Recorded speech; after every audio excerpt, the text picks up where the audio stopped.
What is going on, Lake Pro Tackle fam? I hope you are having a great day today. This video here, we're going to be continuing a little bit of a series going over the Daiwa Kage lineup.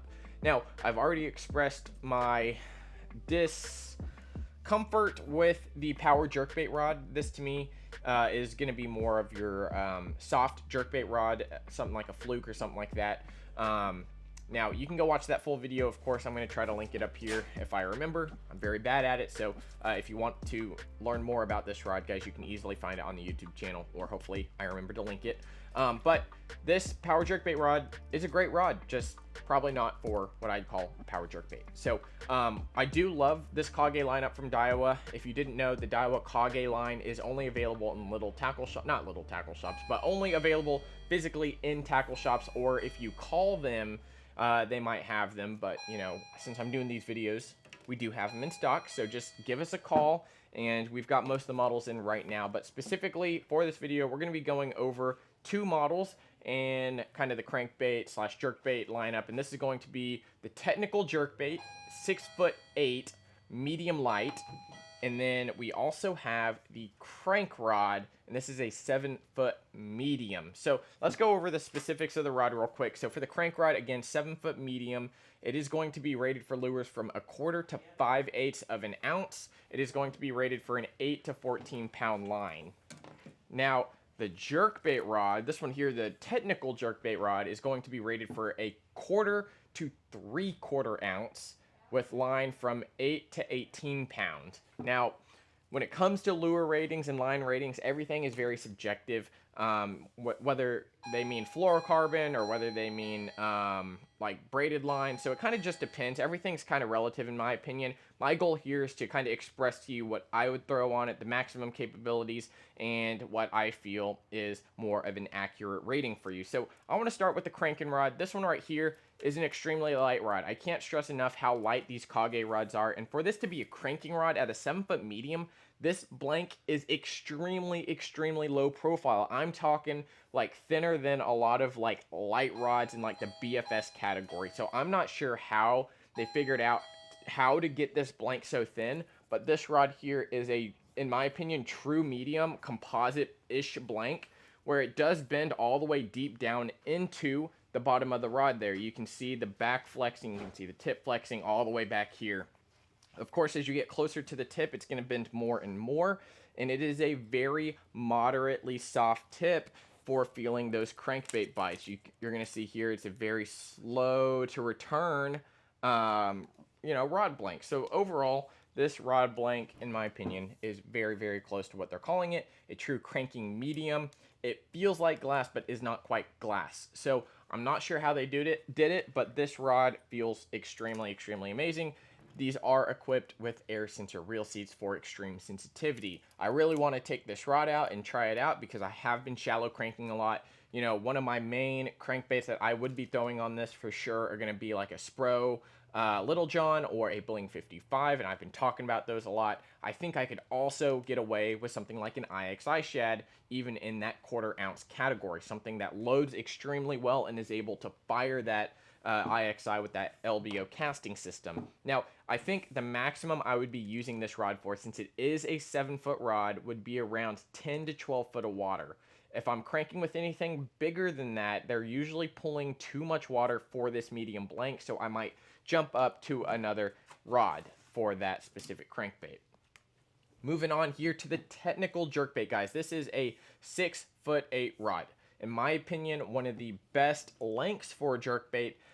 Of my stature, I am 5'11", right? I've got really long arms. I like a rod between that 6'8" to 6'10". I might use a 7-foot for some bigger jerkbaits, but you know, bringing a full standard here, a Vision 110. I love a 6'8", 6'9" rod. It has that extra length to where I can play that fish extremely well. A lot of people that use something like a 6'6" rod don't quite have enough rod to play that fish and keep full tension, especially with smallmouth or spotted bass, which are known to make very fast runs either at the boat or up out of the water, making big jumps, right? So this technical jerkbait rod, compared to the power jerkbait, is a little bit lighter, very much so lighter than the power jerkbait in terms of weight itself, and this is in my opinion, not a medium light either. I would not call this a medium light jerkbait rod. I would call this almost a true medium jerkbait rod. I don't see anything light about it. It is going to be that moderate fast tip where it does take a little bit to get back, but not too much. It's still faster than the cranking rod, but you're going to see here it does have a good amount of bend all the way back to the last two guides here, and then it stiffens up to allow you to get a good hook into your fish. And, you know, with jerkbait fishing, you want to make sure you get that hook penetration all the way through that fish's mouth. The jerkbait hooks typically that are coming on the baits now are going to be strong enough to where you can hit them pretty good without bending your hooks out immediately.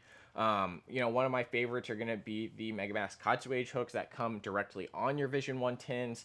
I absolutely love redline hooks. I love the Gamakatsu short shank EWGs. Those are all wonderful hooks that when you change them out, you don't have to worry about bending them out all the time, with the exception of the Katsuage, right? You know, those are probably going to be the lightest ones out of the lineup there. So this rod, very, very comfortable. I like how soft this tip is here. I can work a jerkbait extremely fast still, the way I like to work a jerkbait. Really, really fast. I can just twitch my wrist, and that tip is being very reactive, and I'm still having enough backbone to catch up to that fish as I do the hook set. So this technical jerkbait rod will work for Vision 110 Juniors. It will work for very, very small jerkbaits. I would not go smaller.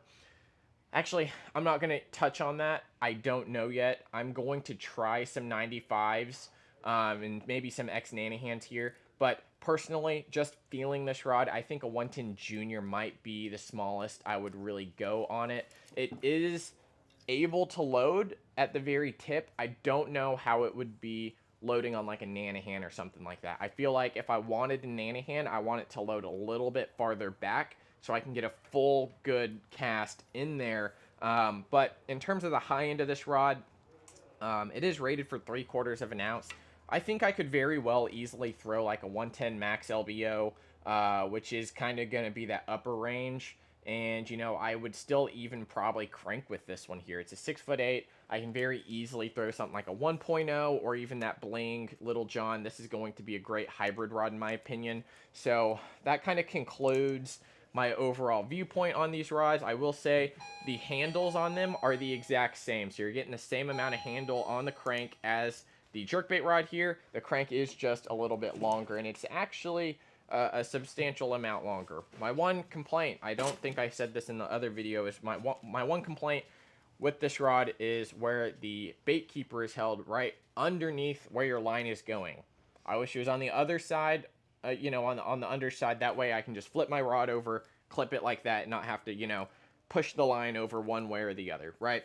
That's my one complaint about the Kages, but that's, you know, very, very minor. Overall, all the blanks extremely sensitive, very, very light. I love the cork, I love the air sensor Real C, and I love the SVF Nano Plus blanks that are on here. So make sure if you want to order a Daiwa Kage, like I said earlier, these are all retailing under basically $200.